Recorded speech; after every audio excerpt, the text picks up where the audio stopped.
आपण सगळ्यांनी आता जिथे आहोत तिथे जसे आहोत तसे आपण नेहमीप्रमाणे भजनाने सुरुवात करूया. हरे राम राम राम हरे हरे, हरे कृष्ण कृष्ण कृष्ण हरे हरे, हरे राम राम राम हरे हरे, हरे कृष्ण कृष्ण कृष्ण हरे हरे, हरे राम राम राम हरे हरे, हरे कृष्ण कृष्ण कृष्ण हरे हरे, हरे राम राम राम हरे हरे, हरे कृष्ण कृष्ण कृष्ण हरे हरे, हरे राम राम राम हरे हरे, हरे कृष्ण कृष्ण कृष्ण हरे हरे. बोला पुंडलिक वरदे हरी विठ्ठल, श्री ज्ञानदेव तुकाराम पंढरीनाथ भगवान की जय. माऊली ज्ञानेश्वर महाराज की जय. जगद्गुरु तुकाराम महाराज की जय. सब संतन की जय. गोपाल कृष्ण भगवान की जय. विठ्ठल विठ्ठल विठ्ठल विठ्ठल विठ्ठल विठ्ठल. वक्रतुंड महाकाय सूर्यकोटी समप्रभ, निर्विघ्नं कुरु मे देव सर्वकार्येषु सर्वदा. या कुंदेन्दु तुषारहार धवला, या शुभ्रवस्त्रांवृता, या वीणावरदण्डमण्डितकरा, या श्वेतपद्मासना, या ब्रह्माच्युत शंकर प्रभृतिभिः देवी सदा वन्दिता. सा मां पातु सरस्वती भगवती निःशेषजाड्यापहाम्. मूकं करोति वाचालं पङ्गुं लङ्घयते गिरिं, यत्कृपातमहं वन्दे परमानन्दमाधवं. माधुर्यरसकल्लोलां शिवशैक्यैकरूपिणीम्, अमृतानुभवार्थाय वन्दे ज्ञानेशनन्दिनीं. नमोऽस्तु ते व्यासविशालबुद्धे, फुल्लारविन्दाय तपत्रनेत्र, येन त्वया भारततैलपूर्ण प्रज्वालितो ज्ञानमया प्रदीपः. ॐ पार्थाय प्रतिबोधितां भगवता नारायणेन स्वयं, व्यासेन ग्रथितां पुराणमुनिना मध्ये महाभारतम्. अद्वैतामृतवर्षिणीं भगवतीम् अष्टादशाध्यायिनीम्, अम्ब त्वाम् अनुसन्दधामि भगवद्गीते भवद्वेषिणीं.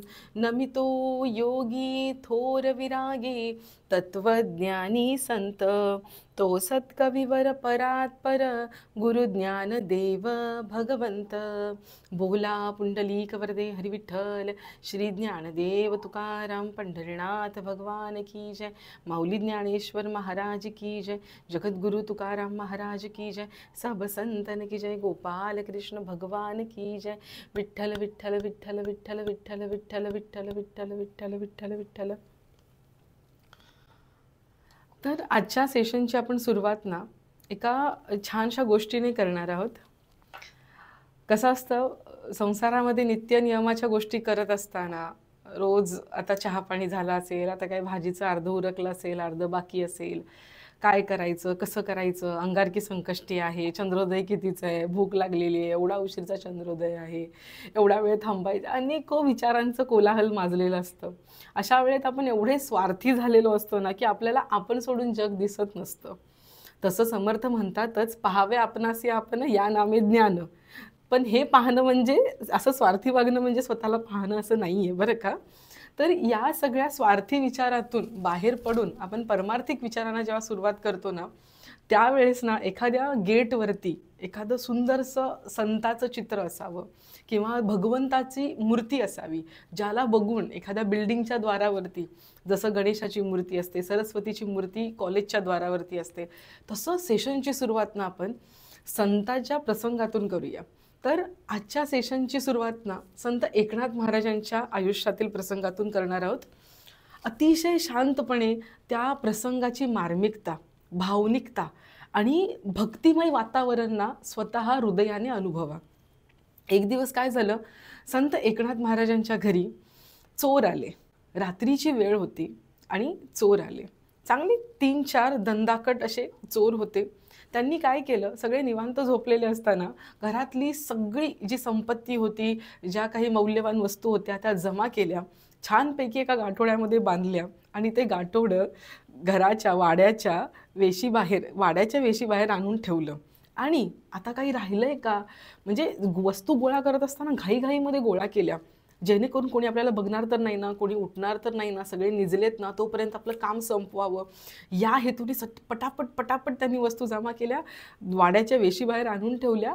आणि त्याच्यानंतर आतमध्ये चेक करायला गेले की काही राहिलं तर नाही ना, अजून एखादी मौल्यवान वस्तू राहिली तर नाही ना. म्हणून ते चोर आतमध्ये चेक करायला गेले. तेवढ्यात त्यांचं लक्ष एका अशा खोलीकडे गेलं ज्या खोलीमधून सुंदर मंद मंद प्रकाश येत होता. कुठला प्रकाश येतोय हे बघण्यासाठी सगळे चोर एकमेकांकडे बघितलं त्यांनी आणि त्या खोलीकडे हळूहळू दबक्या पावलाने चालायला लागले. खोलीच्या आत डोकावून पाहिलं, हळूच डोकावून पाहिलं तर तिथे सुंदर असे देव ठेवले होते. त्या देवांसमोर एक समई तेवत होती आणि त्यांच्या समोर संत एकनाथ महाराज स्वतः पद्मासन घालून, बैठक घालून त्याच्यावरती ध्यानाला बसलेले होते. ह्या चोरांनी नेहमी असं चित्र पाहिलेलं असतं की एखाद्या घरात गेलो की सगळेजण घाबरून आपल्याकडे बघतात, सगळेजण आपल्याला बघून पळापळी करायला लागतात, बोंबाबोंब करायला लागतात. पण हे चित्र असं होतं की कोणीतरी ध्यानी योगस्थ पुरुष असा छानपैकी निवांत बसलाय, त्याच्या चेहऱ्यावरचं तेज झळकतंय, त्यात ते देवाच्या मूर्ती, त्यात तो समईचा प्रकाश, इतकं सुंदर अलौकिक वातावरण, रात्रीचा समय. ते सगळं बघून ते ते चित्र पाहतच राहिले. आणि थोड्या वेळाने इतके गुंगून गेले, थोड्या वेळाने एकनाथ महाराजांना असं ते स्वतःच्या ध्यानामधून उठले. उठल्यानंतर ते चोर बघतायत, त्यांची थोडीशी हालचाल झाली म्हणून एकनाथ महाराज हरिओम हरिओम करत त्यांनी मागे बघितलं, कोणीतरी पाहतंय.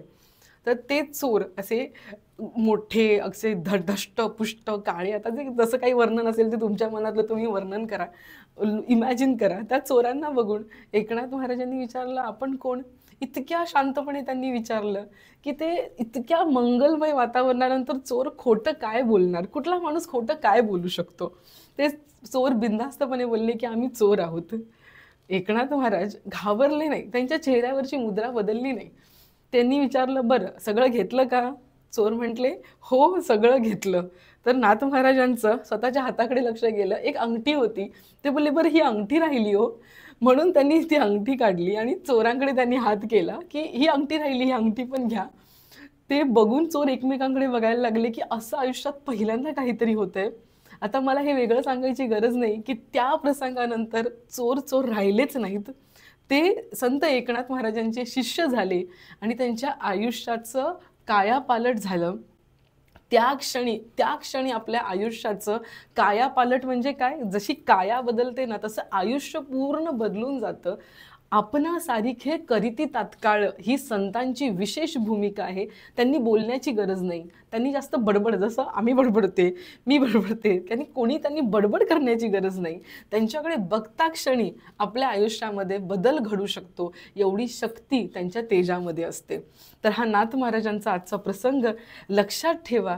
आणि गेल्या वेळेस जे सांगितलं ना, ध्यान करणं, शांत बसणं, त्याचा परिणाम असा होतो की संसारातल्या कुठल्याच गोष्टींची, म्हणजे जसा एखादा समुद्र बोलता येईल की नाही सांगता नाही येणार, जसं एखादा जलाशय इतकं शांत असतं की त्याच्यावरती कुठलाच वारा सहजासहजी लाट नाही निर्माण करू शकत, तसं आपलं मन शांत, अथांग, निवांत होतं. कुठलीच परिस्थिती, कुठलंच संकट, कुठलीच आनंदी प्रसंग, कुठलाच दुःखद प्रसंग त्या मनावरती लाटा निर्माण करू शकत नाही, त्या मनाची शांतता भंग करू शकत नाही. ही अवस्था हळूहळू प्राप्त व्हायला लागते. संतत्वाकडे वाटचाल सुरू होते आणि ती सुरूच राहते. आणि जसं गीता म्हणते, असा व्यक्तीने शरीर जरी त्यागलं तरी तो योग भ्रष्ट म्हणून अगदी लयाला जातो किंवा देह त्यागतो आणि पुन्हा त्याचा प्रवास, जर तो आत्ता येऊन 7वर थांबला असेल तर पुढचा प्रवास 7पासून, पुढचा जन्म मिळतो आणि 7पासून पुढे प्रवास सुरू होतो. आपल्याला अनेकांना वाटतं ना की अरे ही व्यक्ती इतक्या छान घरामध्ये जन्माला आली, एवढं गुरु घरानं, त्याला भक्ती करण्यासाठी किती शांतता असेल ना. आपल्याला वाटतं अरे मला भक्ती करण्यासाठी किती मेहनत घ्यावी लागते, पण ह्या लोकांच्या आजूबाजूला सेवक उपस्थित असतात तो, त्यांनी भक्ती करावी म्हणून काय नशीब असेल असं वाटतं ना. मग हे नशीब तसं प्राप्त होतं, कारण तिथपर्यंतचा प्रवास आत्तापर्यंत केलेला आहे आणि तिथून पुढे मग चांगला प्रवास सुरू होतो. नाहीतर अन्यथा दरिद्री घरामध्ये, अत्यंत विकूल प्रतिकूल परिस्थितीच्या घरामध्ये आपला जन्म होतो. आणि मग तिथून पुढे मग काय होतं ते आपण सगळेजण रोजच्या आयुष्यामध्ये अनुभवतो, ते काही वेगळं सांगण्याची गरज नाही आहे. आपण आजच्या या नोटवरती आपल्या श्लोकांकडे वळूया. अत्यंत सुंदर असा 6वा अध्याय, ध्यानाचा अध्याय, ध्यान योग, आत्मसंयम योग आपण सुरू करणार आहोत. आणि आजच्या या अध्यायामध्ये तुम्ही ज्या फेमस फेमस ओव्या असतील ना, सीमाताई, लता काकू, उज्ज्वलाताई, शोभनाताई, पल्लवीताई, आपले लक्ष्मण दादा, एकदम फेमस ओव्या ज्या अनेक वेळा ऐकल्या असतील ना प्रवचनांमध्ये, त्या सगळ्या बऱ्यापैकी फेमस ओव्या या 6व्या अध्यायामध्ये आलेल्या आहेत. तर आपण त्याही कव्हर करण्याचा प्रयत्न करूया. आपण आजच्या अध्यायाच्या सुरुवातीच्या ओळखीकडे आणि त्याच्यानंतर त्याच्या ओव्यांकडे, श्लोकांकडे वळूया. चला, आता आपला अध्याय क्रमांक स्क्रीन सगळ्यांना दिसत असेल. अध्याय क्रमांक 6वा, ज्याचं नाव आहे ध्यानयोग किंवा आत्मसंयम योग, असं त्या अध्यायाचं नाव आहे. आणि त्याच्यामध्ये श्लोक असणार आहेत 47 श्लोक आहेत.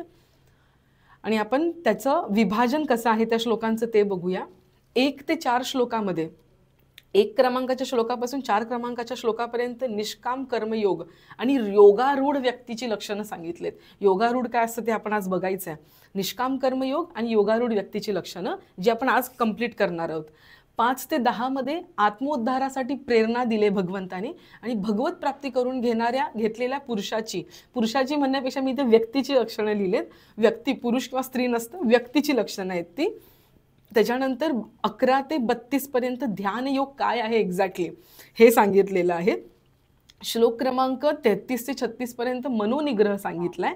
आणि 37 ते 47 शेवटपर्यंत मग योगभ्रष्ट व्यक्तीची गती काय असते जसं आता सांगितलं, आणि ध्यान योगाचा महिमा तिथून पुढे वर्णन केलेलं आहे. एक गोष्ट मला सांगू द्या की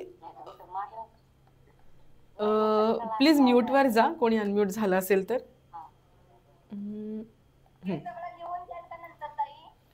हां, मी तुम्हाला नंतर स्क्रीनशॉट पाठवते ना याचे, काही लिहून घ्यायची गरज नाही, पण लिहिलं तरी बरं होईल.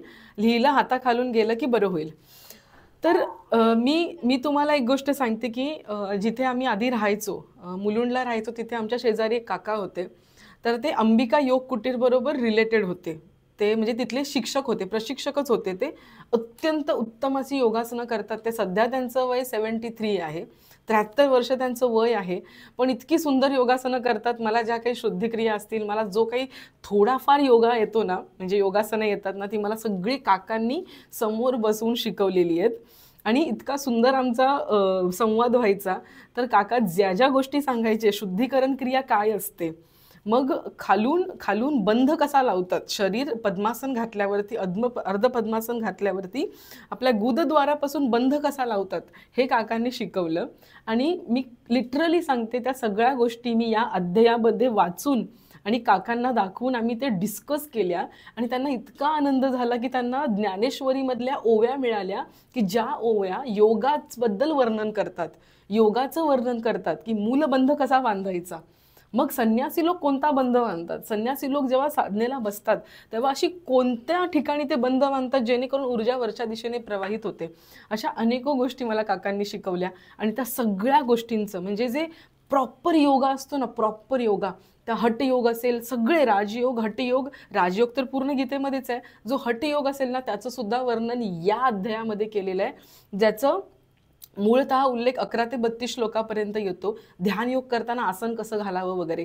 मी हे का सांगतेय, हा अध्याय अत्यंत महत्त्वाचा असतो, अत्यंत महत्त्वाचा. आणि असं कधीच कोणी बोलू नका की आम्ही ना बाबा भक्ती मार्गातले, आम्ही ना बाबा सेवा मार्गातले. मग आम्ही काय करतो, गजानन महाराज असतील किंवा स्वामी समर्थ असतील यांच्या मठामध्ये जातो, आम्ही सेवा करतो, आम्ही सगळं करतो. तुमच्या सगळ्या सेवेचा मी सन्मान करते, मी आदर करते. तुमचा जो काही भाव असेल तुमच्या प्रत्येक सेवेविषयी, मग ते नामस्मरण असेल, ग्रंथ वाचन असेल, एखादी व्यक्ती असेल, एखादा कीर्तनकार असेल, एखादा स्वामी असेल, एखादे महाराज असतील, कोणीही असेल, तुमच्या सगळ्या निष्ठेला आणि श्रद्धेला मी आदरपूर्ण भावनेने बघते.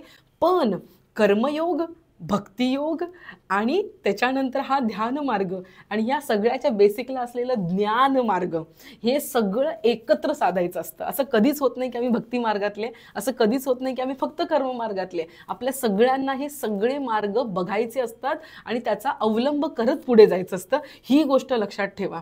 मनामध्ये असं कधीच समजू नका की आम्ही काहीतरी एकच करणार आहोत. आम्ही कीर्तन तर आम्ही कीर्तनच करणार, आम्ही कीर्तन केल्याने अनेकांचा उद्धार झाला, असाच नुसता कीर्तन करून नाही उद्धार झाला.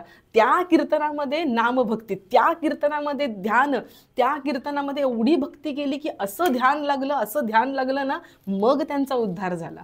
त्याच्याशिवाय, ध्यानाशिवाय कोणाचाच उद्धार झालेला नाहीये. हेच आपण आजच्या श्लोकांमध्ये बघणार आहोत. आपण श्लोकांकडे वळूया.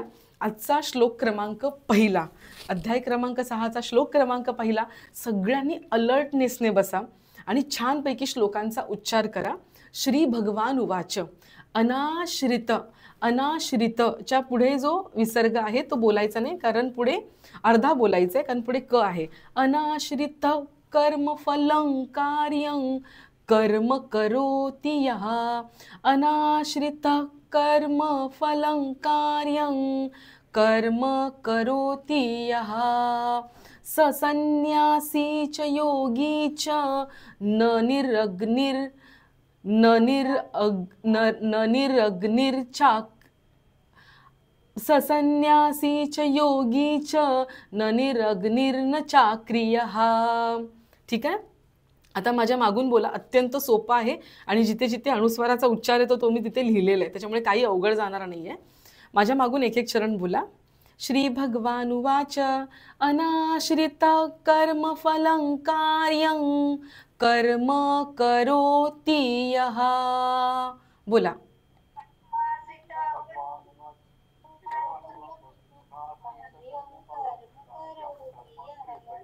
ससन्यासी च योगी च न निरग्निर्न चाक्रियः.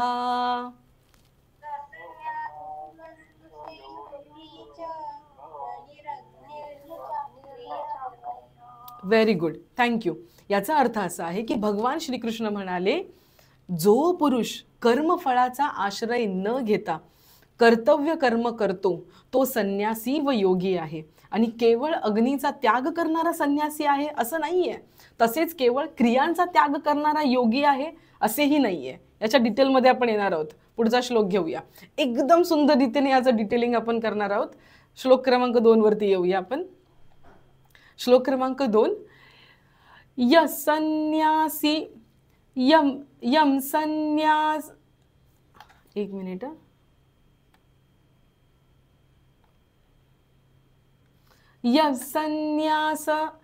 संन्यासमिति प्राहुर योगंतं विद्धि पांडव.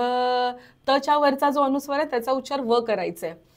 यम संन्यासी समिति प्राहुर योगंतं विद्धि पांडव.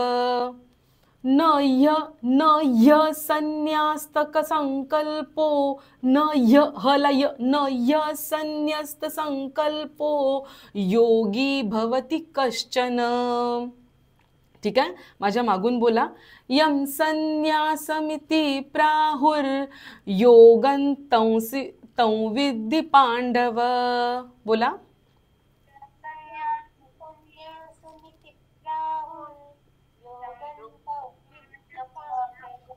Very good. न य संन्यस्त संकल्पो योगी भवति कश्चन.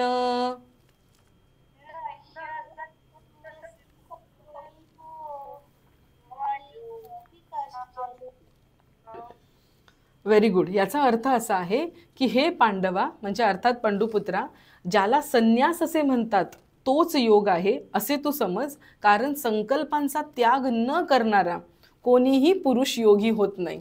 याच्यामध्ये 2 शब्द अत्यंत महत्त्वाचे तुमच्या अर्थामध्ये मार्क करून ठेवा. ज्याला संन्यास असे म्हणतात तोच योग आहे. एकदम महत्त्वाचा श्लोक आहे. ज्याला संन्यास म्हणतात तोच योग आहे. आणि एकदम महत्त्वाचं, संकल्पाचा त्याग न करता कोणीही पुरुष योगी होत नाही. याच्यावर मी प्रश्न विचारणार आहे, तयार राहा. श्लोक क्रमांक 3. श्लोक क्रमांक 3. आरुरुक्षोर्मुनिर्योगं आरुरुक्षोर्मुनेर्योगन, जे मी लाल अक्षरात लिहिले ना ते वाचा. आरुरुक्षोर्मुनेर्योगन कर्म कारणमुच्यते योगारूढस्य तस्यैव क्षमः कारणमुच्यते. ठीक आहे, आता माझ्या मागून बोला. आरुरुक्षोर्मुनेर्योगन कर्म कारणमुच्यते.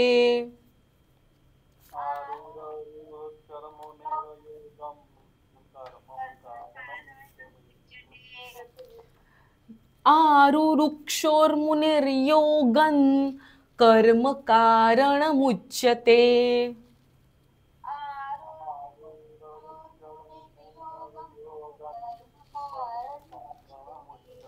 योगारूढस्य तस्यैव क्षमः कारणमुच्यते.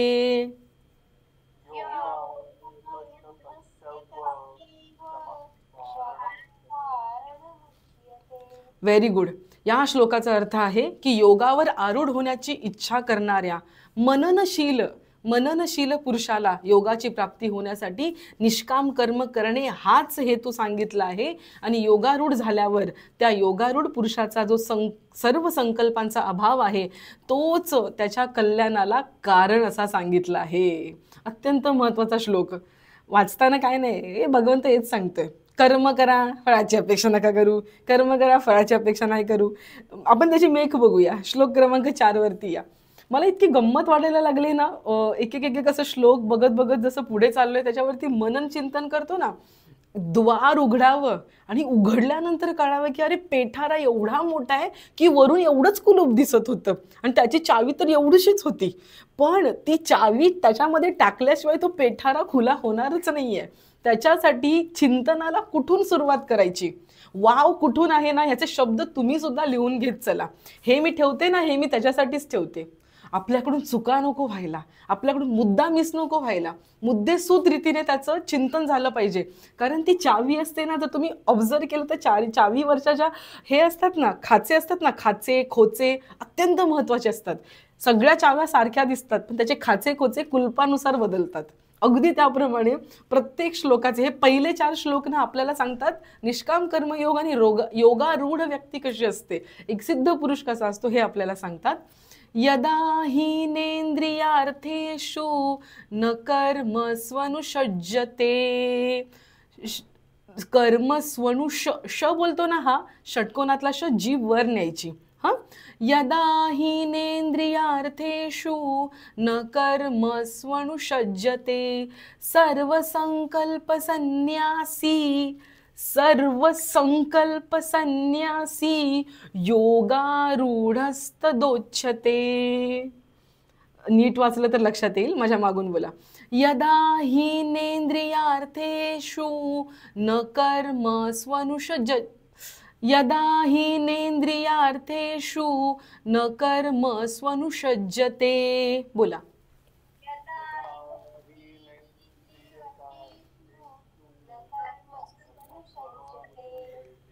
सर्वसंकल्प संन्यासी योगारूढस्तदोच्यते.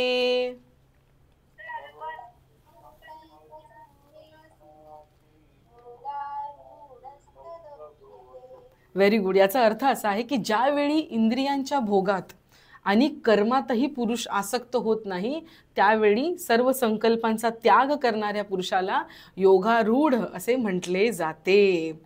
गेल्या वेळेचं सेशन आपलं संकल्प आणि विकल्प या नोटवरती आपण संपवलेलं. इतकी सुंदर रचना आहे की आता या अध्यायामध्ये त्याच संकल्पापासून सुरुवात केलेली आहे.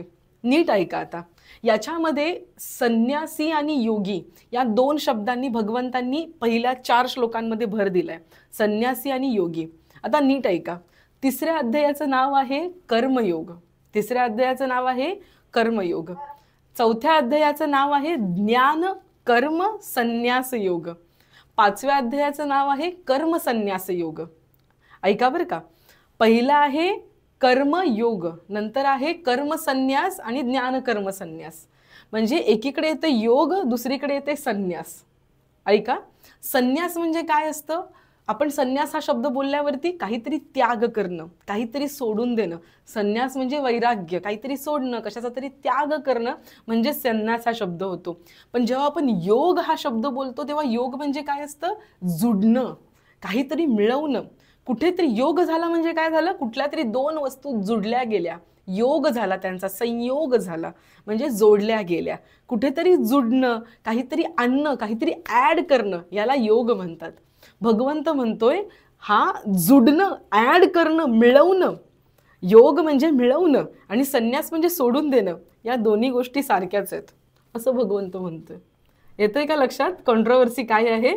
संन्यास म्हणजे सोडून देणं, विरक्त, वैराग्य, त्याग, संन्यास, सोडून देणं. आणि योग म्हणजे जुडणं, मिळवणं, जाऊन मिळणं, आपल्यामध्ये मिळवणं, त्याला योग असं म्हणतात. तर भगवंत असं म्हणतायत की संन्यास आणि योग ह्या दोन्ही गोष्टी सारख्याच आहेत. तर आपल्या आयुष्यामध्ये संन्यास म्हणजे काय असतो? गीता, ज्ञानेश्वरी या प्रखर अशा ज्या भावना आहेत ना जुन्या काळातल्या, एखादा संन्यासी झाला, हिमालयामध्ये निघून गेला. अरे पुराण्या काळातलं कशाला, आत्ताच्या काळात सुद्धा आपल्याला असे दिसतात. संन्यास म्हणजे काय? काहीतरी सोडून देतात लोक. जसं एखादा जातो ना, जवळचा व्यक्ती जातो तेव्हा लोक सोडून देतात. मग लोक काय सोडतात तुम्हाला जास्त माहिती असेल. लोक काय सोडतात? कारलं. लोक काय सोडतात? एखादा असं फळ, आंबा कोणी सोडत नाही बरं का, आंबा कोणी सहसा सोडत नाही. लोक काय सोडतात? चिकू. आणि लोक काय सोडतात? आळू. म्हणजे एखादी गोष्ट जी न आवडणारी असेल ना ती लोक सोडतात. आवडणारी गोष्ट कधीच लोक सोडत नाहीत. शेपूची भाजी असं काहीतरी सोडतात. किंवा जर तुम्ही आत्ताचे संन्यासी बघितले असतील ना, आता मी नावं नाही घेत, ते काय करतात माहितीये? एखादा असा विचार करतो की मी हे खायचं सोडून दिलं, बिछाण्यावरती झोपायचं सोडून देईल, असा पण संन्यासी असतात. आणि आयुष्यभर ते बिछाण्यावर झोपतच नाहीत, खाली जमिनीवर झोपतात, बिछाना वापरतच नाहीत. काही संन्यासी असं म्हणतात की मी शांत बसणं असतं ना, बसणं म्हणजे बैठक मारून बसणं, हे मी सोडून देईन, बैठक मारून बसणं सोडून देईल. मग ते काय करतात? झोपतात, झोपून उठले की पळायला लागतात किंवा उभे राहतात, पण ते बसत नाहीत. ते बैठक मारणं त्यांनी आयुष्यामध्ये त्या गोष्टीचा त्यांनी त्याग केलेला आहे. कुठल्या ना कुठल्या गोष्टीचा त्याग करून संन्यासी झालेले भरपूर आहेत. नीट ऐका, आपण गीतेचा अभ्यास करतोय. भगवंत काय म्हणतोय? असा जे त्याग करणारे आहेत ते संन्यासी खरे संन्यासी नाही आहेत. जर त्यांनी कर्माचा त्याग केलाय, मला सांगा, ज्या व्यक्ती, काही लोक अन्नाचा त्याग करतात. असे एक बाबा आहेत, माझ्या प्रोफाईलला असतं त्यांचं, सारखं व्हिजिट असते आणि ते आहेत, पण मी नाव नाही घेत त्यांचं. पण असे पण एक बाबा आहेत जे अन्न ग्रहणच नाही करत. ते म्हणतात मी फक्त पाण्यावरच जगतो, XYZ पाण्यावरच मी फक्त जगतो, मी अन्न ग्रहणच करत नाही. अशांनी अनेको लोक जन्माला आले काळाच्या ओघात, ज्यांनी काही ना काहीतरी गोष्टी सोडून दिल्या आणि त्यांनी असं जाहीर केलं की मी संन्यासी आहे. काही लोकांनी घर सोडलं. अरे, आणि स्त्री तर सर्वत्र वर्जते. बाईचा तर त्याग जणू सगळ्यांनी पापी म्हणून सगळ्यांनी केलेलाच आहे. बायकांचा त्याग, बाई म्हणजे काय? नरकाचं द्वार. बाईला सोडूनच दिलं पाहिजे. बाईला तर पहिले त्यागतात लोक, म्हणजे सगळ्यांसमोर तरी त्यागतात, माघारी काय असेल ते असेल. म्हणजे कशाचा ना कशाचा तरी त्याग करून लोकांनी स्वतःला संन्यासी असं जाहीर केलंय. त्या सगळ्यांना गीता ना खटकन कानाखाली देते. काय गीता म्हणते? असा कशाचा तरी त्याग करून जर तू कर्म स्वतःचं करत नशील, तू जर स्वतःचा संसारात जन्म ज्यासाठी झालेला आहे ते जर तू करत नशील ना, तर तू संन्यासी नाहीस. कोण संन्यासी आहे? जो योगी आहे तोच संन्यासी आहे. तर योगी, काहीतरी मिळवणं. योग म्हणजे काहीतरी मिळवणं, काहीतरी मिळवायचंय. सगळ्यांनी ना मनातून आधी कन्सेप्ट काढून टाका, काय असतं नामस्मरण करणं, भगवंत, त्या सगळ्या कन्सेप्ट बाजूला ठेवा. मिळवायचंय म्हणजे पाठी सध्या कोरी करा, काहीतरी मिळवायचंय. काय मिळवायचंय? आम्हाला असं वाटलं की आमची घराची दिशा अशी असली पाहिजे, मग आम्ही घराची दिशा तशी करून घेतली, आम्ही ऍड केलं ते.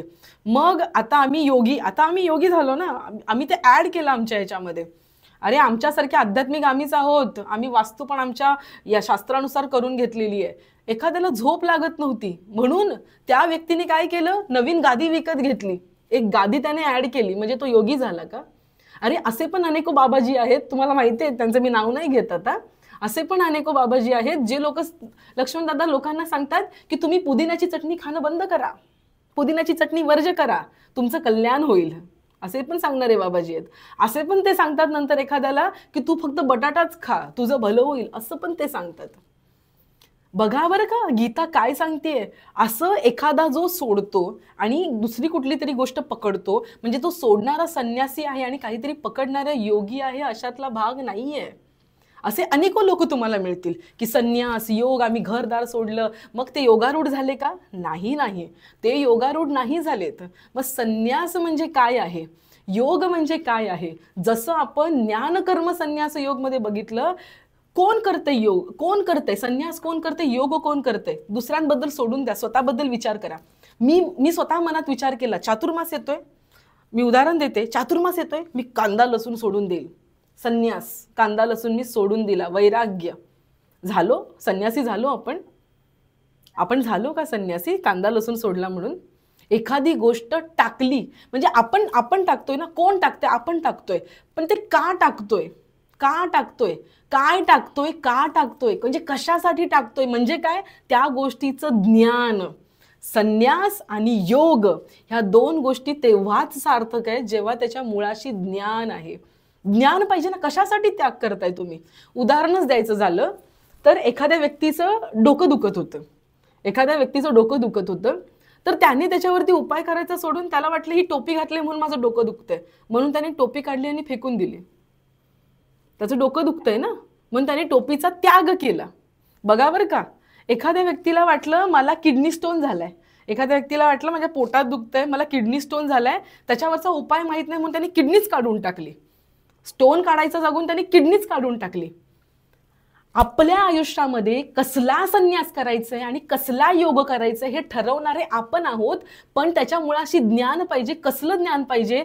समस्या काय आहे आणि ती निवारायची कशी याचं तरी ज्ञान पाहिजे ना. मला सांगा अर्चना ताई, तुमच्या आयुष्यात काय प्रॉब्लेम आहे? काय प्रॉब्लेम काय आहे? आपल्याला आपल्या आयुष्याची समस्या माहिती आहे का? तो जो XYZ बाबा तुम्हाला म्हणतो उद्यापासून पुदिन्याची चटणी खाऊ नको, त्याला माहिती आहे तुमच्या आयुष्याचा प्रॉब्लेम काय आहे? 4 माणसामध्ये एक शेकडो हजारो माणसं समोर उभी राहतात, तुम्ही माईक घेऊन त्याच्या समोर जाता, तो तुमच्या चिठ्ठ्या काढतो, तुझं भविष्य, तुझं भूतकाळ, आणि तो तुम्हाला सांगतो अमुक अमुक कर, ह्याला तू 100 किलो सिंदूर दे, त्याला तू काहीतरी दान दे, त्याला तू जेवण दे, असं कर आणि तसं कर. हे जे आत्ताचं पीक पिकलंय ना, सगळ्यांच्या कानाखाली भगवान श्रीकृष्ण मारतात. अंधश्रद्धा ह्या सगळ्याच्या कानाखाली भगवान श्रीकृष्ण मारतात. भगवान श्रीकृष्ण म्हणतात तू जो संन्यास करतोय, तू जो योग बनतोयस ना, त्याचा बेस असला पाहिजे ज्ञान. आणि ज्ञान म्हणजे काय? कसला संन्यास करतोयस? निदान तुझं दुःख काय ते तरी समजू दे. नोकरी लागत नाही हे तुझं दुःख आहे का? नोकरी मनासारखी लागत नाही, मला वर्क फ्रॉम होम पाहिजे, मला मनासारखी नोकरी लागत नाही, हे दुःख आहे का? नाही नाही नाही. मिळालेल्या क्षणांना तुला एक्झिक्यूट करता येत नाही, हे तुझं अज्ञान आहे, ते तुझ्या दुःखाचं कारण आहे. 4 माणसां तुला फार दुःख होतं, सतत किसकिस किसकिस होत असते. का किसकिस किसकिस होत असते? आजूबाजूच्या 4 माणसांबरोबर एक्झिक्यूट तुला करता येत नाही. प्रॉब्लेम माणसामध्ये नाहीये, आपल्याला एक्झिक्यूट करता येत नाही, आपल्याला नीट बोलता येत नाही, आपल्याला समजून घेता येत नाही, आपल्याला 4 गोड शब्द बोलता येत नाही, आणि जसे शब्द जशा भावना आपण बाहेरच्यांना देतो तशाच भावना ते आपल्याला देतात. झालं, प्रॉब्लेम क्रिएट झाला. आपला प्रॉब्लेम आपल्याला माहिती असतो. तो कशाचा त्याग करून, कुठल्या तरी भौतिक वस्तूचा, बाह्य वस्तूचा त्याग करून, किंवा एखादी मूर्ती देवाऱ्यात आणून, एखाद्याला वाटतं की एखादी मूर्ती आणावी, तुम्ही अमुक अमुक देवीची मूर्ती तुमच्या देवाऱ्यात आणा, तुम्ही तमुक तमुक देव तुमच्या घरामध्ये बसवा, तुमचं सगळं निवारून जाईल. नाही निवारणार आहे. जे आतलं दुःख आहे, जे अंतःकरणात ज्याचं केंद्र बसलंय, त्याच्यावरती उपाय तुम्ही बाहेर करायला जाल तर ते कधीच होणार नाही. मग इथे संन्यास संन्यास भगवंत कुठला म्हणतोय, संन्यास कुठला म्हणतोय? आठवा, मी आणि माझे ऐसी आठवण, विसरले जयासे अंतःकरण, पार्था तो एक संन्यासी जाण निरंतर. संन्यासी म्हणजे कोण आहे? मी, अहम, अहंकार. जो अहंकार आहे ना, जो म्हणतोय की मी इथेच बसणार, मी असंच राहणार, नाही मी बदलणार कोणासाठी. मी का बदलू?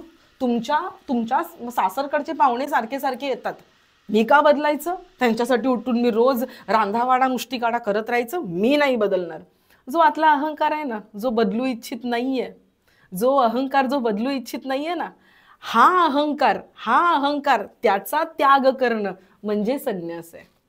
तो जो अहंकार आहे ना त्याचा त्याग करणं. तुम्हाला सतत वाटेल की ताई अहंकार बोलतात, अहंकार बोलतात. मी सांगू तुम्हाला, प्रत्येक कृतीमागे अहंकार लपलेला आहे. ज्या ज्या कृतीमधून आपल्याला दुःख मिळतंय किंवा सुख मिळतंय, मनासारखं झालं तर सुख, मनासारखं जर नाही झालं तर दुःख, त्या प्रत्येक कृतीमागे अहंकार आहे. भले सुख असेल, भले दुःख असेल. बघा, ऑब्झर्व करा, त्या अहंकाराचं त्याग करणं. उदाहरणच घ्यायचं झालं, हा मोबाईल आहे जो मी इथे ठेवला. आता ह्या मोबाईलला मी इथून हलवायचा प्रयत्न करते, पण तो जो मोबाईल आहे ना त्याचं असणं म्हणजे तो मोबाईल आहे शब्द जिथे लागला ना, आहे असणं शब्द जिथे लागला ना, तो त्याचं स्वतःचं अस्तित्व काढायला बघत नाही. तो हलवला तरी हलत नाही. तो जर सजीव असता ना तर तो हलवला तरी हलला नसता. मोबाईल निर्जीव आहे, पण जी जी सजीव वस्तू आहे ना तिला तो अधिकार आहे. तो स्वतःचं अस्तित्व मिटवत नाही. एक स्वामी विवेकानंदांनी विचारलेला प्रश्न आहे. स्वामी विवेकानंद म्हणतात, एखादी रेलची पटरी आहे, रेलची पटरी, हा का, मोठं रेलचं इंजिन येत आहे आणि त्या पटरीवरती एक छोटासा किडा आहे, एवढासाच किडा आहे. स्वामी विवेकानंद म्हणतात, तुम्ही मला सांगा, शेकडो टनाचं ते इंजिन त्या पटरीवरून येतंय, ते इंजिन मोठं आहे की तो छोटासा किडा मोठा आहे? कोण मोठा आहे? कोण मोठा आहे? हा, इंजिन मोठं आहे. आपल्याला बघताना असं वाटेल इंजिन मोठं आहे. स्वामी विवेकानंद उत्तर देतात, चुकीचं आहे, तो किडा मोठा आहे. इंजिनाला हलण्याचा, स्वतःला हलण्याचा अधिकार नाहीये, पण तो एवढ्याशा किड्याला इकडे तिकडे जाण्याचा अधिकार आहे. त्याला बुद्धी आहे त्याचं संरक्षण कसं करावं, त्याला प्रजनन करण्याची बुद्धी आहे, त्याला स्वतःचं संरक्षण करण्याची बुद्धी आहे, त्याच्यामध्ये चेतना आहे. जिथे चेतना आहे ना ते एवढंच असलं तरी ते मोठं आहे. आता इथला हा मोबाईल आहे, मी इथून उचलून इथे ठेवू शकते, पण एखादा जर किडा असेल तर, आणि तो किडा जर मी हलवायला बघितला तर तो नाही हलण्याचा प्रयत्न करणार. त्याचं घर, कबुतरांनी जर घर आपल्या खिडकीमध्ये केलंय ना, त्यांनी जर त्यांचं घरटं बांधलंय ना, उज्ज्वला ते सहसा जात नाहीत. ते काढलं ना तरी ते परत येतात, तिथेच अंडी घालतात, तिथून ते सहसा जात नाही. हा प्रकृतीचा धर्म आहे ना, जो आपण आपल्या पोझिशनवरून हलत नाही, आपण आपला स्वभाव सोडत नाही, भले तो आपल्यासाठी अहितकारी आहे तरी आपण त्याला सोडत नाही. तो अहंकार जो आहे ना त्याचा त्याग करणं, याला संन्यास असं म्हणतात. याला संन्यास असं म्हणतात. अत्यंत सुंदर आहे. आणि योग म्हणजे काय आहे, जसं मागे तुम्हाला एक उदाहरण दिलं होतं की एखादा अग्नी प्रज्वलित आहे, उदाहरणार्थ हा हात, ही मूठ, हा अग्नी आहे, हा प्रज्वलित आहे. मग त्या अग्नीचा प्रकाश बाहेर जात नाहीये. का जात नाहीये? कारण त्याच्या भोवती भरपूर धूर साचलेला आहे. काय साचलेला आहे उज्ज्वलाताई? धूर साचलेला आहे त्या अग्नीच्या भोवती. त्या धुरामुळे त्या अग्नीचा प्रकाश बाहेर जात नाहीये आणि अग्नी स्वतःला छोटं समजून घेतोय. योग म्हणजे काय आहे? त्या अग्नीने स्वतःचं अस्तित्व समजून घेणं म्हणजे योग आहे. हा जो आत्मा आहे, ह्या आत्म्याच्या भोवती अहंकारामुळे अनेको जी वलय साठलेली आहेत, अनेको इच्छांची, आकांक्षाची वलय साठली गेली आहेत. आकांक्षा पूर्ण झाल्या की तो स्वतःला मोठा समजतो, आकांक्षा अपूर्ण राहिल्या तर तो स्वतःला दरिद्री समजतो. असा जो आत्मा, जो या धुरामुळे व्यापला गेलाय, ज्याचं तेज बाहेर जात नाहीये, ते एकदा का धूर बाजूला झाला की त्या आत्म्याला, मीला, स्वला जे अवधान प्राप्त होणार आहे त्याला योग असं म्हणतात. मीच मीला जाऊन मिळणं म्हणजे योग आहे. तुकाराम महाराजांचा एक अभंग आहे, फलकट तो संसार. संसार कसा आहे? फलकट आहे. आणि सार काय आहे? भगवंत आहे. हा जो वरचा धूर आहे ना तो फलकट आहे आणि सार काय आहे? भगवंत, आत्मा हा सार आहे. कुठला संन्यास कशाचा करायचा आहे? अहमचा संन्यास करायचा आहे. आणि योग कुठला करायचा आहे? स्वतःला ओळखणं, याचा आपल्याला योग करायचा आहे. याचा आपल्याला योग करायचा आहे. आणि जसं गेल्या वेळेस सांगितलं, प्राणी संकल्पे बांधिला, त्याला विवेके मुक्त केला साधुजनी. प्राण्याला कशाने बांधलेला आहे? संकल्पांनी. आता एक गोष्ट ऐका, याच श्लोकामध्ये भगवंत सांगतात की एखादा व्यक्ती, लक्ष्मण दादा, एखादा व्यक्ती असतो ना जो अहंकारी आहे. जसं गेल्या वेळेस सांगितलं तुम्हाला, तीन शब्द लिहून घ्या. जर तुम्ही लिहित असाल ना तर 3 शब्द लिहून घ्या. सगळ्यात पहिला शब्द लिहा सिद्ध. सगळ्यात पहिला शब्द लिहा सिद्ध. सिद्धच्या खाली काय येणार? सिद्धच्या खाली कुठला शब्द येणार? आधीची अवस्था कुठली? सिद्धच्या आधीची साधक, साधक, साधक, सिद्ध, साधक. आणि त्याच्या खालची अवस्था येणार संसारी. त्याच्या खालची अवस्था येणार संसारी. जे सामान्य जन असतात, नीट ऐका आता, हे 3 शब्द लिहिले, सिद्ध, साधक आणि संसारी. जे सामान्य लोक असतात ना, जसं गेल्या वेळेस सांगितलं, सकाळी उठून पूजा करायची आहे खरी, पण एक संकल्प येतो की मी रोज उठून पारायण करणार. पुढचा विकल्प येतो मुलांचे डबे बनवायचेत, आणि असे हजारो विकल्प येतात. संसारी माणसाच्या आयुष्यामध्ये एक संकल्प करतो, तो नाही असं नाही, तो बिचारा प्राणी एखादा संकल्प करतो, पण त्याला अनेको विकल्प जोडलेले असतात. संसारी पुरुष जिथे लिहिले ना संसारी, तिथे लिहायचं संकल्प आणि विकल्प दोन्ही त्याला जोडलेले असतात. संसारी माणसाला संकल्प विकल्प दोन्ही जोडलेले असतात. आता नीट ऐका बरं का, संसारी माणूस त्याला संकल्प विकल्प सदैव कन्फ्युज्ड असतो की हे करू की ते करू, असं करू की तसं करू. कोणी म्हणतं वास्तुदोष आहे, कोणी म्हणतं आयुर्वेदिक करा, कोणी म्हणतं वास्तुशास्त्र करा, कोणी म्हणतं कुलदेवतेला जाऊन या, कोणी म्हणतं पितरांची शांती करून घ्या. नेमकं काय करायचं म्हणजे आम्हाला शांती मिळेल? कळतंय का तुम्हाला? एक संकल्प शांती हवी, त्याच्या मागे अनेको विकल्प जोडलेले आहेत. कुठलीही गोष्ट म्हणजे ना, आत्ताच मी इथे ह्या कॉन्फरन्स रूममध्ये आली ना, पहिल्यांदा मी आली ना, मला माहिती आहे प्रत्येक फ्लोअरला कॉन्फरन्स रूम आहे. माझ्या डोक्यात लगेच विचार आला, ही कॉन्फरन्स रूम नाही, ती बघूया, नाही ती अगं नाही, ती पण अवेलेबल आहे. मग त्याच्यामध्ये प्रकाश जास्त आहे का? एका संकल्पाला अनेको विकल्प जोडलेत. संसारी माणसाच्या डोक्यामध्ये अनेको विकल्प असतात. साधक असतो ना, साधक, त्याच्यामध्ये फक्त संकल्प असतो, एकच संकल्प असतो. कुठला संकल्प असतो शारदाताई? एक धरिला चित्ती, एक धरिला चित्ती, आम्ही रखुमाईचा पती, आम्ही रखुमाईचा पती. येणे सरली येर झार, येणे सरली येर झार, निवारीला भव भ्रम, निवारीला भव भ्रम. साधकाचा संकल्प एकच असतो, त्याला तुम्ही काहीही सांगा, त्याला तुम्ही काहीही सांगा, त्याचा संकल्प एकच असतो. सगळ्यांनी नीट ऐका बरं का, साधकाचा संकल्प एकच असतो, एकच संकल्प. त्याला तुम्ही कुठलंही काम सांगितलं ना, त्या कामाला तो भगवंताला जोडतो.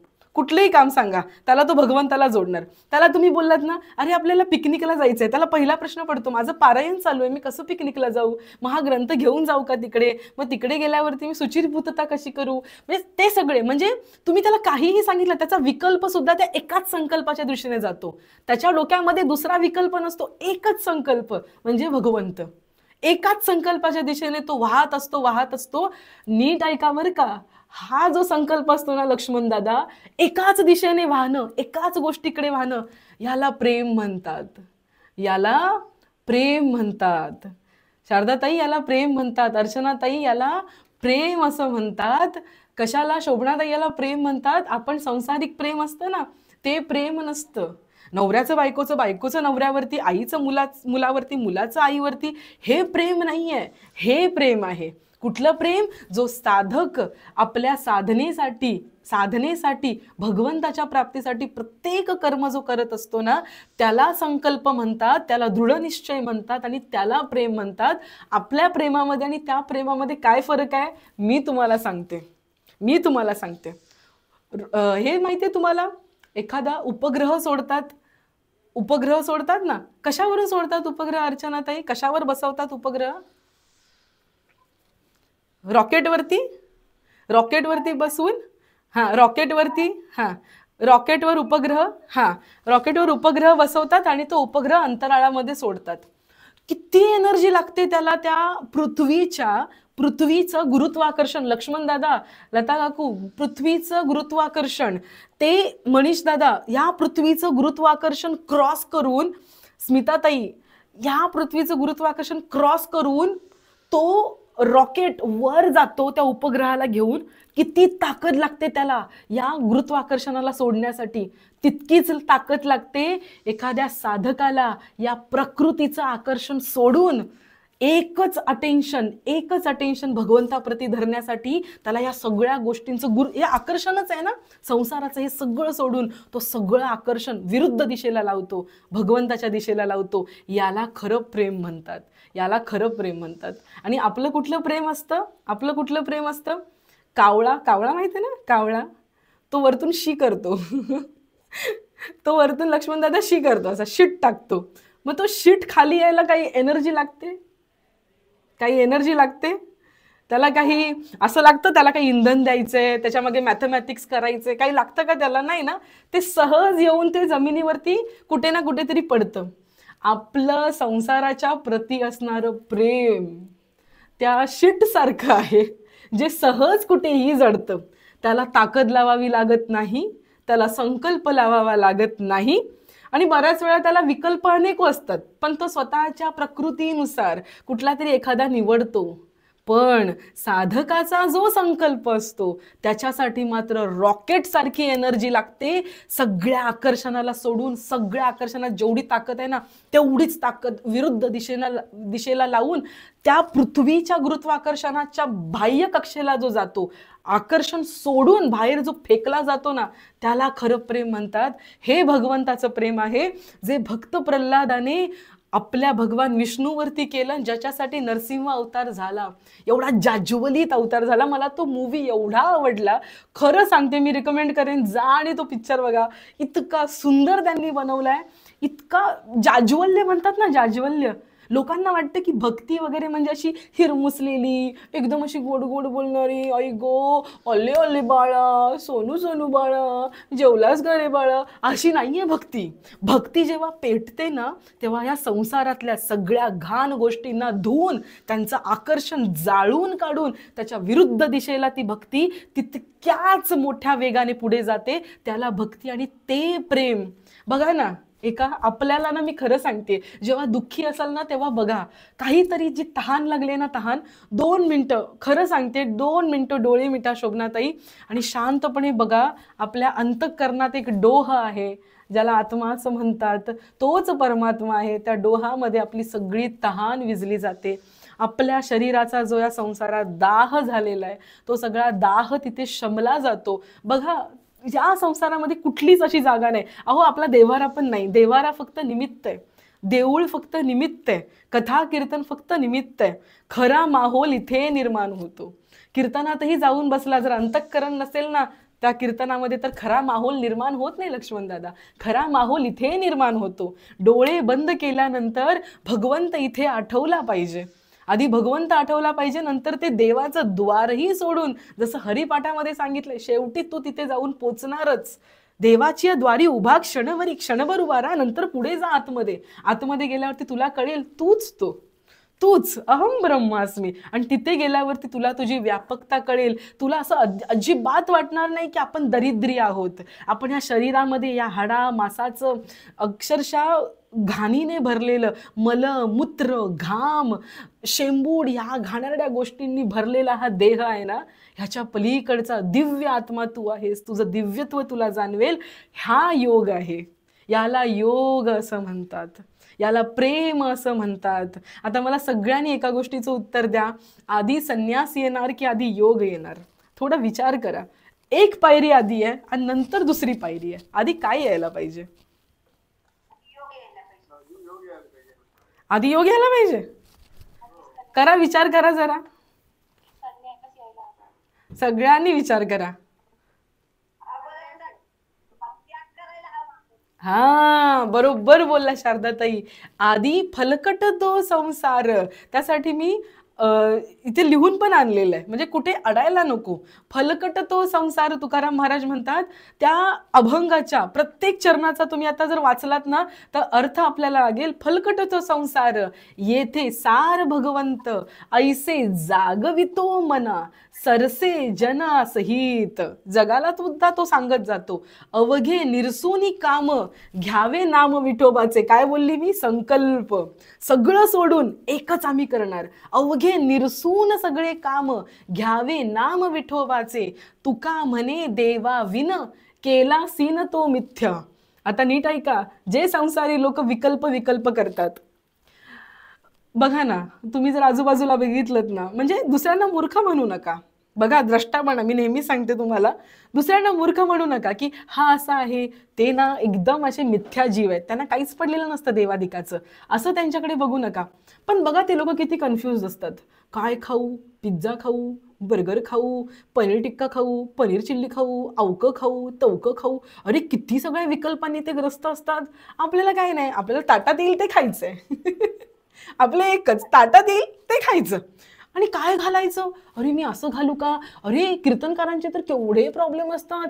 पांढरीच साडी, अरे काठ ना लालच झाला सगळ्या साड्यांचा, नाही जरा गुलाबी पाहिजे, मग नाही ग जरा निळा, जरा वेगळा ट्रेंडिंग वाटतो. अरे केवढे विकल्प, सतत त्यांचं माइंड त्याच्यामध्ये गुंतलेलं असतं.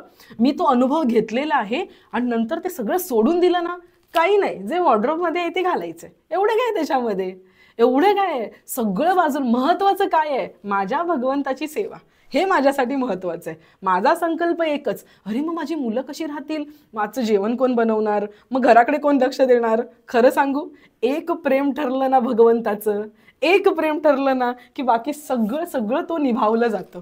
जसं त्या भक्त प्रल्हादाला प्रत्येक गोष्टीला भगवंताने तारून नेलं ना, तसा भगवंत प्रत्येक गोष्टीतून आपल्याला तारत तारत नेतो. आपण त्याला सांगायचीही गरज नाही, त्याला जास्त माहिती आहे आपल्यापेक्षा. तो आपल्याला तारत तारत नेतो, इकडे तिकडे बघायचीही गरज नाही. बघा साधी लोक किती किती गोष्टींमध्ये गुंतलेले असतात. आणि अजूनही जर आपण गुंतलेले आहोत ना, तर आपण आध्यात्मिक नाही आहोत. आपण अतिशय साधं आणि सोपं आयुष्य जगलं पाहिजे लक्ष्मण दादा. जास्त गोष्टींच्या भानगडी नको. अवकं पाहिजे का, तवकं पाहिजे का, माझं नामस्मरण कसं जास्तीत जास्त होईल, राम रस किती मला पिता येईल, रामकृष्ण हरी, रामकृष्ण हरी, रामकृष्ण हरी, रामकृष्ण हरी, माझ्या वाणीने मला किती रटता येईल. मग मी कपडे काही घातलेले असू दे, मग मी काही खात असेल, मग मी कुठेही बसलेले असेल, काहीही असेल, हे मला किती करता येईल, हा माझा संकल्प आहे. दुसरा माझा संकल्पच नाहीये.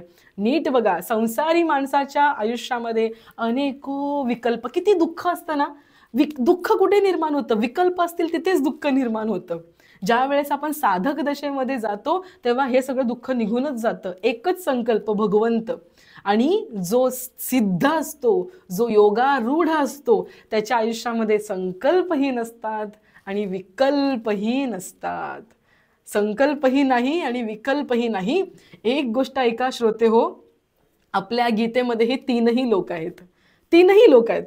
कसं सांगू, आजच्या ज्ञानेश्वरीच्या ओव्या वाचायला मला कदाचित वेळ नाही मिळणार, पण मी त्या पण मार्क केलेल्या, इथे डिस्प्ले पण मी ठेवलाय, पण त्याच वेळ नाही मिळणार. याच ह्याच्यामध्ये पहिल्याच ओव्यांमध्ये आहे, दाखवते मी. एकच मिनिट, तेवढीच ओवी फक्त दाखवते, जास्त नाही दाखवत मी. इतकी सुंदर ती ओवी आहे ना, वाचून दाखवते तुम्हाला मी. बघा बरं का, अध्याय क्रमांक 6ची जी सुरुवात आहे ना, त्याच्यामध्ये धृतराष्ट्र सुरुवातीचं झालेलं आहे. अनेक ओव्या झाले. सहजे ब्रह्मरसाचे पारणे, केले अर्जुना लागी नारायणे, की तेची अवसरी पाहुणे पातलो आम्ही. ब्रह्मरसाचं पारणं भगवंताने अर्जुनाला केलं आणि त्याच्यामध्ये आपण पाहुणे आलोय, असं इथे ज्ञानेश्वर माऊली म्हणतायत. आता पुढचा ऐका. धृतराष्ट्र, एवढं सगळं झालं तरी धृतराष्ट्र संजयाला म्हणतोय, अरे हे काय तू बारगाळ लावत बसलायस, कर्मयोग आणि संन्यास योग आणि हे काय बोलतोयस, माझ्या पुत्रांचं काय झालं ते तू मला सांग. त्याच्यासाठी ज्ञानेश्वर माऊली म्हणतात, तया तैसे आम्हा तुम्हा जाहले, जे आडमुठ तत्व फावले, तव धृतराष्ट्रे म्हणितले, हे न पुसतो तू ते, तुला हे मी पुसत नाहीये, तुला हे मी पुसत नाही. त्याच्यावरती धनंजयाच्या मनात काय विचार होतो, हे जाणून मनी हासिला, हे जाणून मनी हसला. कोण, धनंजय. म्हणे म्हातारा मोहे नाशिला, धनंजय म्हणतोय म्हातारा मोहे नाशिला, एरवी बोलो तरी भला जाहला, अवसरी ये परिते तैसे कैसेनी होईल. असं कसं होईल, जात्यांधू कैसे पाहेल, जात्यांध जो आहे, जन्मताच जो आंधळा आहे, तो पाहिल कसा, तेवीची ये रुसे घेईल, मनोनी बिहे. नीट ऐका बरं का, नीट ऐका. इथे भगवंत काय म्हणतोय, इथे ज्ञानेश्वर माऊली काय म्हणतायत, धनंजय जो धृतराष्ट्र आहे, जो धृतराष्ट्र आहे, तो एवढ्या सगळ्यातही म्हणतोय की अरे तू मला कर्मसन्यास वगैरे काही सांगू नकोस, तू तिथे माझ्या पुत्रांचं काय झालं सांग. त्याच्यावरती ज्ञानेश्वर माऊलींनी संजयाच्या मनामध्ये ही ओवी दिली आहे की अरे हा म्हातारा असाच आहे, हा म्हातारा काहीतरी वेगळंच बरगळतोय, ह्याचं काहीतरी वेगळंच चाललेलं आहे. जो जात्यांध आहे त्याला कशी दृष्टी प्राप्त होणार, त्याला दिसणार तरी कसं. ऐका बरं का, जो संसारी आहे ना, त्या कॅटेगरीमध्ये धृतराष्ट्र आहे, त्या कॅटेगरीमध्ये धृतराष्ट्र आहे. जो साधक आहे त्या कॅटेगरीमध्ये अर्जुन आणि संजय आहे, त्या कॅटेगरीमध्ये अर्जुन आणि संजय आहे. आणि जो सिद्ध आहे म्हणजेच योगारूढ आहे, सिद्ध, ज्या आजच्या श्लोकामध्ये ज्याला योगारूढ असं म्हणले, योगावरती आरूढ झालाय, ज्याने योग आरूढ म्हणजे काय, ज्याने स्वतःचा आत्म प्राप्त करून घेतलं, अहम ब्रह्मास्मी अनुभवलं, तो योगारूढ, तो योगेश्वर भगवान श्रीकृष्ण आहे, तो योगेश्वर भगवान श्रीकृष्ण आहे. हे तीनही लोक आजच्या ह्याच्यामध्ये वर्णन केलेले आहेत. साधे संसारी, साधक आणि सिद्ध योगारूढ हे तीनही लोक इथे आहेत गीतेमध्ये. बघा त्यांची आयुष्य जवळून कशी आहेत आणि त्याच्यानंतर ठरवा की आपण कुठल्या कॅटेगरीत जायचं. आपण साधे संसारी बनायचं, अनेको विकल्पांनी ग्रस्त, कन्फ्युज्ड, जिथे बुद्धी एका ठिकाणी लागलेली नाही असं बनायचं, की आपण साधक बनायचं, संकल्प घेऊन आपल्या आयुष्याचं भलं काय आहे हे निवडून त्याच दृष्टीने चालायचं, ते बनायचं, मग त्याच्यानंतर सिद्ध होऊ शकतो. सहजासहजी नाही आहे सिद्ध होणं, लक्षात घ्या. भक्त प्रल्हाद भागवत ग्रंथामध्ये वाचायला अत्यंत सोपे जातात, की भक्त शिरोमणी भक्त प्रल्हाद त्यांनी असं केलं तसं केलं, अग्निपरीक्षा दिली, ही केली ती केली. अग्निपरीक्षा, आपल्याला एकादशीचा उपवास सहन नाही हो होत, आपण अग्निपरीक्षा कधी देणार आहोत, पण अग्निपरीक्षा कधी देणार आहोत. आपल्याला खिचडीमध्ये सुद्धा तिखट लागतं, आपल्याला सोमवारची फिकी खिचडी सहन होत नाही हो. चला खाल्लं तर खाल्लं, त्यात सोमवारची फिकी खिचडी सहन होत नाही. आंबट, खारट आणि फिकं खायचं असतं ना सोमवारला, श्रावणी सोमवारला, ते आपल्याला सहन होत नाही. त्यात पण असं वाटतं एखादी मिरची पाहिजे होती. आपण कधी देणार अग्निपरीक्षा भगवंतासाठी.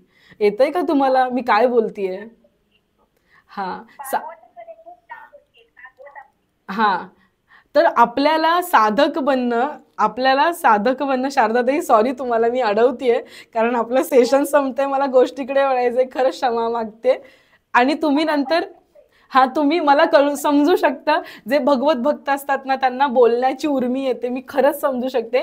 तुम्ही लिहून पाठवा, आम्हाला सगळ्यांना वाचायला आवडेल. आणि आपल्या ग्रुपमध्ये ना सगळे अगदी भगवत भक्त आहे. तुम्ही लिहिताना जे आणि ग्रुपवरती जे महत्त्वाचं आहे तेच लिहा, जे देवाशी छान रिलेटेड आहे ना तेवढंच लिहा, तर ते तुम्ही लिहा, आम्ही सगळे वाचू. तर एवढं सोपं नाही आहे साधक होणं. साधक होण्यासाठी भरपूर मोठा त्याग करावा लागतो. आपण सामान्य जीव आहोत. आधी साधक कसं होता येईल एवढं बघूया आणि आजच्या कथेकडे आपण वळूया. सगळ्यांनी नीट ऐका कथा.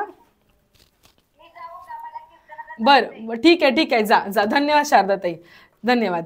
आजच्या कथेकडे आपण वळूया. आजची कथा अतिशय सुंदर आहे. एक माणूस असतो, त्या माणसाला स्वतःच्या गावी जायचं असतं. जुना काळ असतो, त्या माणसाला स्वतःच्या गावी जायचं असतं. तर गावी जाताना अनेक गोष्टी पार करून जायचं असतं. त्याला आता सगळ्यात पहिल्यांदा वाटेमध्ये लागते ती नदी लागते. आता त्याला नदी पार करायची आहे, पण त्याला पोहता येतं, पण नदीला पावसामुळे जास्त जोर चढलेला आहे. प्रवाहाचा फोर्स, तीव्रता इतकी आहे की त्याला सहज पोहून जाता येणार नाहीये. म्हणून तो विचार करतोय की आता मी ही नदी कशी पार करू. तो आजूबाजूला बघतो तर काही बांबू पडलेले असतात, काही गवताच्या काड्या गवत पडलेलं असतं. तर तो काय विचार करतो, हे सगळं एकत्र करून मी एखादं राफ्ट ज्याला म्हणतात ना, किंवा असं ताटी बनवेन, ज्याच्यावरती मी ती वल्लवत पुढे जाईन. राफ्ट म्हणतात ना, रिव्हर राफ्टिंग, तो राफ्ट. त्याला मराठीत काय म्हणतात? तराफा मी बनवेन आणि त्या तराफ्यावरती मी, थँक्यू सो मच उज्ज्वला ताई, त्या तराफ्यावरती मी ही नदी पार करेन. म्हणून तो सगळे बांबू एकत्र करतो आणि त्याच्यावरती ते गवत वगैरे बांधून तो बांबूने वल्लवत नदी पार करतो. आता नदी पार केल्यानंतर समोर दिसतंय त्याला की आता हे जंगल पण पार करायचंय, घरी जायचंय मला. पण त्याची सहज दृष्टी त्या तराफ्याकडे जाते आणि त्याला असं वाटतं की हा तराफा, ओ माय गॉड, किती छान झालाय हा मी बनवलाय. कोण म्हणतं? तो माणूस म्हणतो, अरे इतका छान झालाय हा तराफा, हा मी बनवलाय, नदी पार केली मी ह्याच्याने. आणि त्याला त्या तराफ्यावरती प्रेमच जडतो जणू. तो म्हणतो, मी याला असं कसं सोडू बाबा, मी स्वतः बनवलंय ना, मी याला घेऊन चालेन माझ्याबरोबर. म्हणून एखादी बॅग कशी पाठीला बांधावी तसा तो तराफ्याची दोरी अशी घेतो आणि पाठीला लावतो तराफा, आणि तो तराफा घेऊन चाललाय. जंगल पार करायचंय. आता जंगलातले रस्ते एवढे निमुळते असतात की त्याच्यामधून एखादा माणूस जाईल, 2 माणसं जातील, ह्याच्या पलीकडे नाही. आता लक्ष्मण दादा त्याचा तराफा घेऊन तो चालत असताना त्याला किती त्रास होत असेल सांगा. तो तराफा घेऊन जायचा 2 झाडांच्या मध्ये तो तराफा अडकायचा, त्याला काही पुढे जाताच यायचं नाही, एवढे कष्ट करायचा. शेवटी घनदाट जंगलात गेल्यावरती त्याला एक गोष्ट जाणवली की एकतर मी हा तराफा घेऊन इथेच बसू शकतो, नाही तर जर मला पुढे जायचं असेल तर हा तराफा मला इथेच टाकावा लागेल आणि मगच मला पुढे जायला मिळेल किंवा मी जाऊ शकतो. दृष्टांत संपला, गोष्ट संपली. आम्ही साधन करत होतो. आम्ही कुठलं साधन करत होतो? आम्ही पारायणाचं साधन करत होतो. इतकं सोपं नाही उज्ज्वलाताई पारायण करत बसणं, अत्यंत मेहनतीचं काम आहे. खूप श्रम लागतात त्याला, ओल्या पडदीने यायचं, पारायण करायचं, अत्यंत श्रम लागतात. ते माळा घेऊन बसणं, तीर्थयात्रा तर अरे बापरे, मी तर हातच जोडते. तीर्थयात्रा हे अशा गोष्टी करत राहणं, करा ना एका सर्टन लिमिट पर्यंत, पण त्या लेवलला गेलं ना, कुठल्याही व्यावसायिक दृष्टीने बघितला, व्यवहारी आयुष्यात जरी बघितलं ना, कुठल्याही गोष्टीचा उपयोग कुठपर्यंत असतो? तराफ्याचा उपयोग कुठपर्यंत? नदी पार करेपर्यंत. नदी पार झाली की तराफा सोन्याचा का असेना तो तिथेच टाकावा लागणार, अन्यथा आपण पुढे जाऊ शकणार नाही. आपलं साधन कितीही मोठं असलं, लक्ष्मण दादा ज्याच्यावर आपलं प्रेम जरी असलं, माझा हा ग्रंथ किती सुंदर दिसतो ग असं बसून त्याला जर कुरवाळत बसलो तर त्याच्यातलं ज्ञान घेऊन आपण पुढच्या वाटेला कधी लागणार? याचा अर्थ साधनेवर प्रेम करू नका असं नाहीये, पण त्याला धरून ठेवू नका. कुठल्याही गोष्टीला आयुष्यात धरून ठेवलं तर ती गोष्ट आपल्याला मार्गामध्ये अडवणारी असते. म्हणून पुढे जायचं असेल तर निर्जीव वस्तू असेल किंवा सजीव व्यक्ती असेल, सजीव माणूस असेल, सजीव प्राणी असेल, त्या व्यक्तीला काढून टाकायचं म्हणजे त्याला जाऊन खुपसायचं नाही, मारायचं नाही. अंतःकरणातून बाजूला उचलून ठेवा आणि पुढे चला, आपली गती वाढेल आणि आपण आपल्या गंतव्याला लवकर पोहोचू असा त्याचा अर्थ होतो. आय होप आजची गोष्ट लक्षात राहील आणि याचं इम्प्लिमेंटेशन आपण आपल्या आयुष्यामध्ये करू शकू. हां, कोणाला? शोभनाताई बोला. चेहरा बघूनच कळलं मला.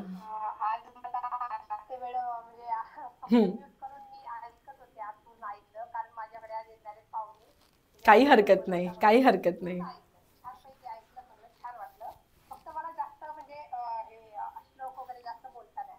काही हरकत नाही, काही हरकत नाही.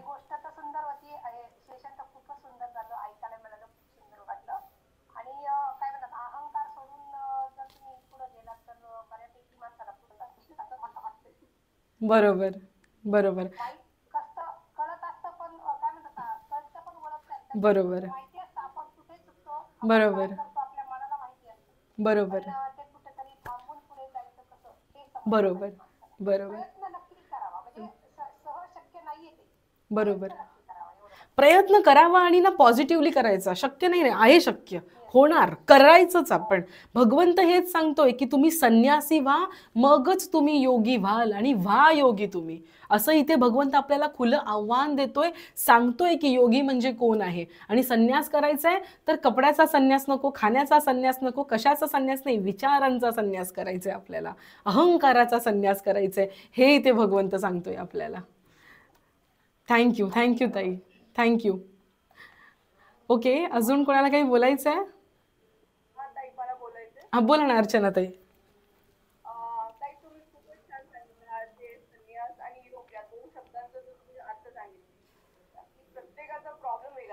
बरोबर.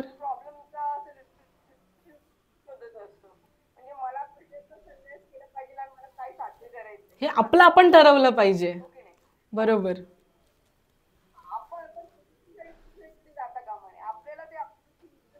बरोबर, बरोबर. हम्म,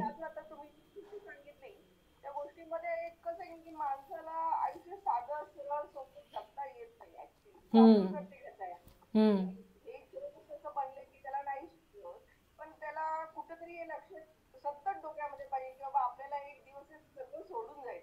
खरंय, खरंय.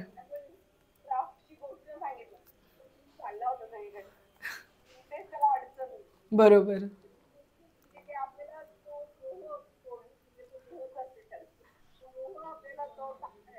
टाकता यायला पाहिजे. खरं आहे, खरं आहे. आणि आपल्या प्रॉब्लेम काय आहे आपला, तो आपणच ओळखून घेतला पाहिजे. हे मिठाईचं दुकान नाहीये, की अमुक एक 10 प्रकारच्या मिठाया आहेत, तेवढ्याच तुम्हाला घ्यायच्यात. असं नाहीये. भगवंताचं दुकान कस्टमाइज्ड आहे. तुम्ही कस्टमाइज पद्धतीने तुमचं सोल्युशन करून घेऊ शकता.